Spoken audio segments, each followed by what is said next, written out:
1973년 경주 천마총에서 나온 천마도가 석점이라고 얼마 전에 보도해 드렸는데요. 이 가운데 잘 알려지지 않았던 천마도가 최근 일반에 선보이고 있습니다.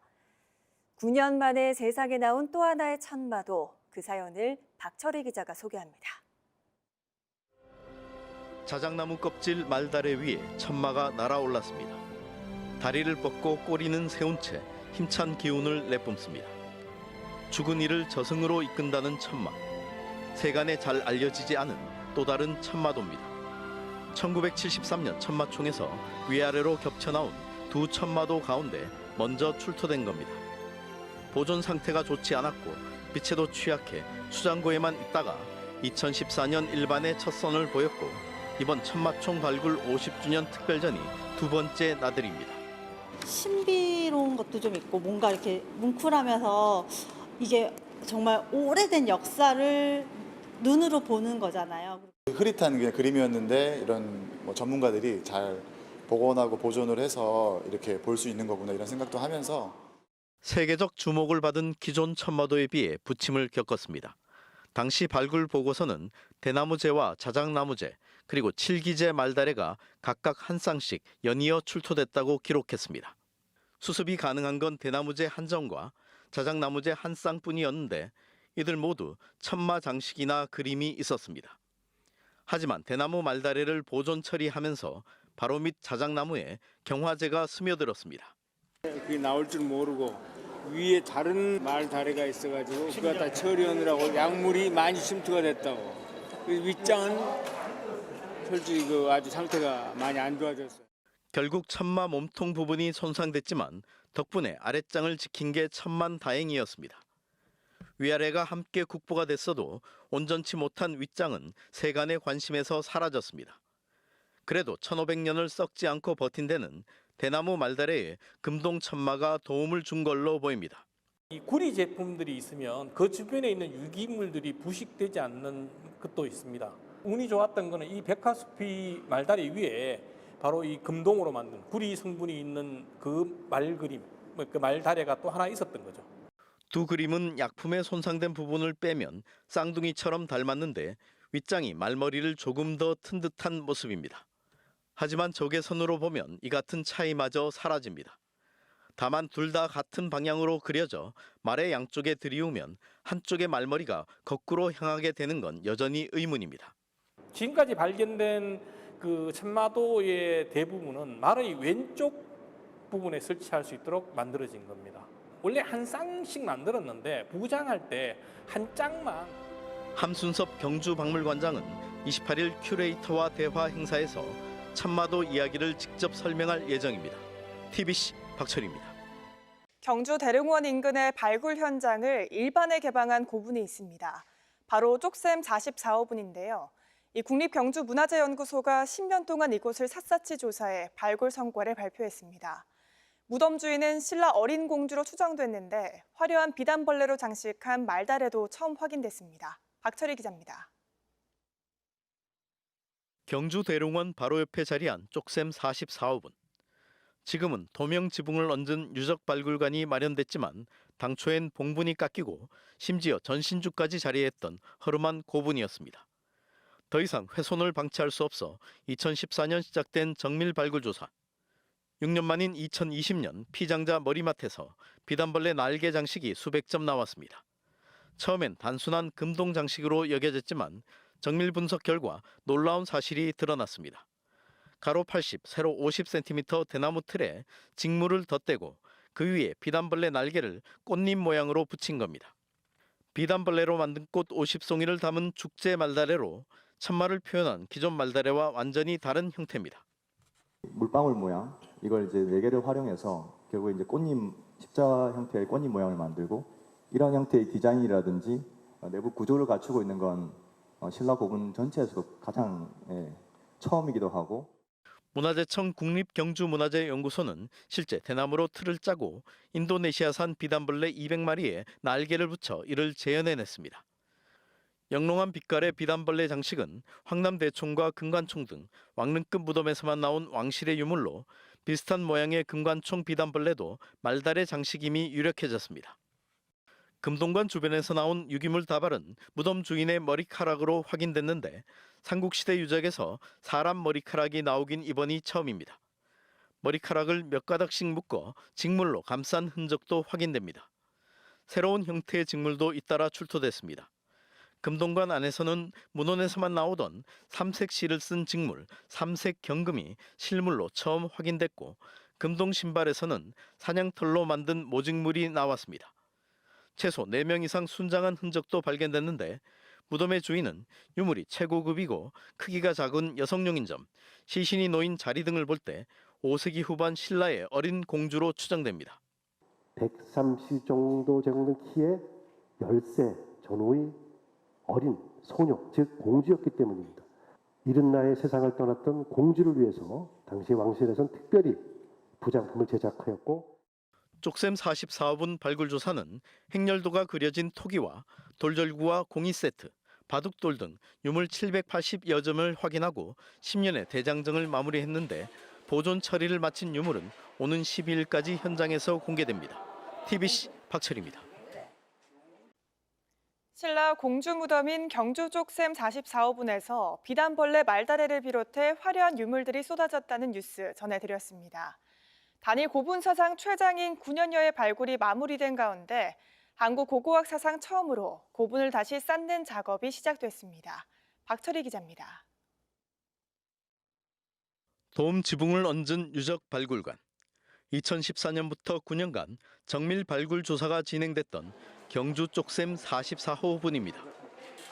비단벌레 날개를 엮은 금동 장식 말다래와 행렬도가 그려진 토기 등 5세기 후반 최고급 유물 780여 점이 쏟아졌고 머리카락과 직물 같은 유기물도 썩지 않고 발견된 이곳의 주인은 특별했습니다. 130 정도 되는 키에 10세 전후의 어린 소녀, 즉 공주였기 때문입니다. 이른 나이에 세상을 떠났던 공주를 위해서 당시 왕실에서는 특별히 부장품을 제작하였고 무덤 양식은 천마총, 황남대총과 같은 신라 마립간식이 상징인 돌무지 덧널무덤. 나무곽에 시신과 부장품을 안치하고 그 위에 돌무지를 덮어 봉분을 만드는 세계적으로도 유래를 찾기 힘든 독특한 방식인데 세월이 지나 나무가 썩으면 돌이 무너져 내려 도굴이 불가능합니다. 최대 직경 30m의 무덤을 해체하며 나온 돌은 5톤 트럭 200대 분량. 이제 고분을 다시 쌓는 작업이 시작됐습니다. 고대인의 방식 그대로 무덤을 축조하는 건 한국 고고학 사상 초유의 일입니다. 여러 가지 기술적으로는 복원은 한 적은 있습니다만 이렇게 실제로 그 자리에 논리 그대로 과연 축조할 수 있는지 이 부분을 실험하는 것은 저희가 처음이라고 하겠습니다. 발굴 조사로 확인한 21단계 축조 과정 가운데 향후 2년간 나무 기둥을 세우고 돌무지를 쌓은 뒤 시신과 부장품을 넣고 제단을 만드는 11번째까지 이어질 예정입니다. 신라의 대표적인 무덤인 이 적성 목각묘의 구조와 여러 가지 축조 기법들을 좀 더 명확하게 확인할 수 있을 거라고 생각합니다. 작업 시작을 알리는 시연 행사는 평평하게 고른 땅에 말뚝과 끈으로 봉분의 범위를 표시하고 나무 구조물을 튼튼하게 세우는 초기 3단계 공정까지 진행됐습니다. 죽은 뒤에도 현세가 그대로 이어진다는 이른바 계세 사상이 지배했던 신라 마립간 시기 고분은 왕과 왕족의 사후 궁궐이나 마찬가지였습니다. 당대 최고의 과학과 토목 기술이 총동원됐던 1550년 전의 대역사. 이를 재현하는 실험에 관심이 쏠리고 있습니다. TBC 박철입니다. 국립경주박물관이 통일신라시대 부적을 처음으로 공개했습니다. 부처의 가르침을 종이에 써서 소원을 빌었던 국내에서 가장 오래된 수구다란이를 박철희 기자가 자세히 소개합니다. 오래된 종이 조각들을 제자리를 찾아 맞췄습니다. 가로 세로 30cm 안팎, 마치 정사각형 모양 부적처럼 생긴 통일신라 수구다란입니다. 한 장은 산스크리트어, 다른 한 장은 한자로 불경을 적은 범자와 한자 수구다란입니다. 수리수리 마하수리처럼 부처의 가르침을 담은 주문을 다란이라고 하는데 수구다란이는 다란이의 그대로를 종이 같은 데 적어 몸에 지니거나 불상과 탑에 봉안하는 불교 유물로 소원을 이루는 부적 같은 존재로 여겨져 왔습니다. 국립경주박물관이 특별전을 통해 공개한 수구 다란이는 제작 시기가 8, 9세기 무렵으로 추정되는 국내에서 가장 오래된 겁니다. 삼국유사 같은 문헌에 나오던 통일신라 수구 다란이가 실물로 처음 확인된 사례입니다. 세계에서 가장 오래된 목판 인쇄본으로 알려진 불국사 3층 석탑의 무구정광 대다란이 경에 비견됩니다. 글씨를 손으로 다 썼습니다. 범자다란이와 한자다란이를. 그래서 국내에서 가장 오래된 필사본 수구다란이라고. 범자로 적은 수구다란이 한가운데 그림도 보입니다. 금강 역사가 한 손에 금강절을 들고 다른 한 손으론 관복 차림으로 무릎을 꿇은 이에 정수리를 어루만지는 형상입니다. 한자로 적힌 질지라는 글자는 수구다란이로 소원을 비는 사람의 이름과 관련이 있는 걸로 추정됩니다. 수구다란이를 담았던 금동경합도 함께 선보였습니다. 뚜껑에는 보상화와 넝쿨 무늬를 새겼고 옆면 4군데에는 신장상을 조각하는 등 통일신라 시대 금동합과 사리기의 전형적인 특징을 나타냈습니다. 비슷한 시기 중국이나 티베트 유물과도 흡사합니다. 당나라 때 만든 걸로 보이는 중국 허난성의 수구다란이는 한가운데 정사각형 그림을 배치했고 중국 시안 출토품은 금강 역사가 머리를 어루만지는 비슷한 형태입니다. 중국과의 교류가 많아서 수입한 것이 아닐까라고 생각도 했었는데 종이를 분석한 결과 당나무로 만든 한지로 밝혀져서 국내에서 쓰여진 것으로 확인이 되었습니다. 경주 남산에서 출토됐다고 전해지는 이 유물들은 1919년 조선 총독부가 김한목이라는 사람에게 20엔씩을 주고 사들였다고 당시 문서에 나와 있습니다.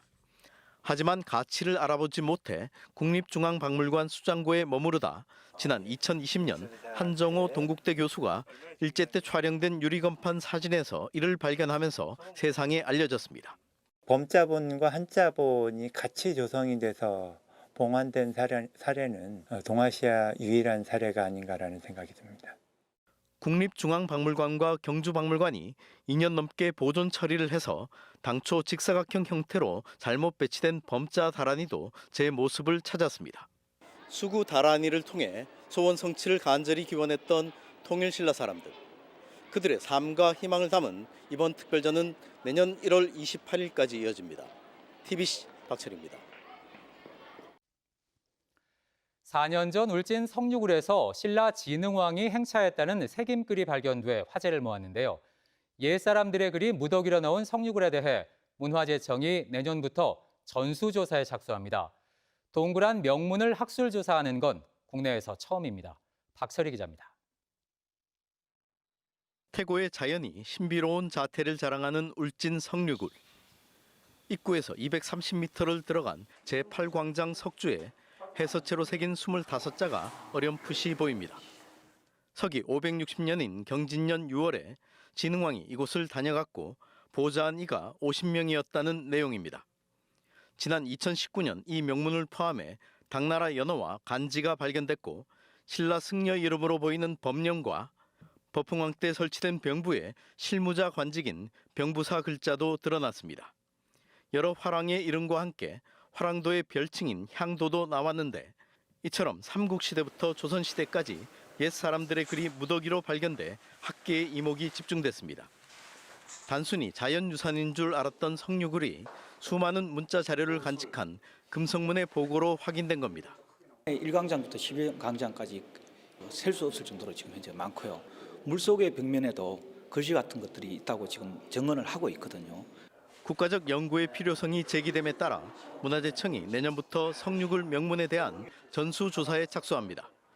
국립경주문화재연구소 주관으로 2027년까지 진행되는데 드러난 명문을 모두 조사해 촬영과 3차원 스캔을 하고 지표와 수중 조사를 통해 새로운 명문도 찾을 계획입니다.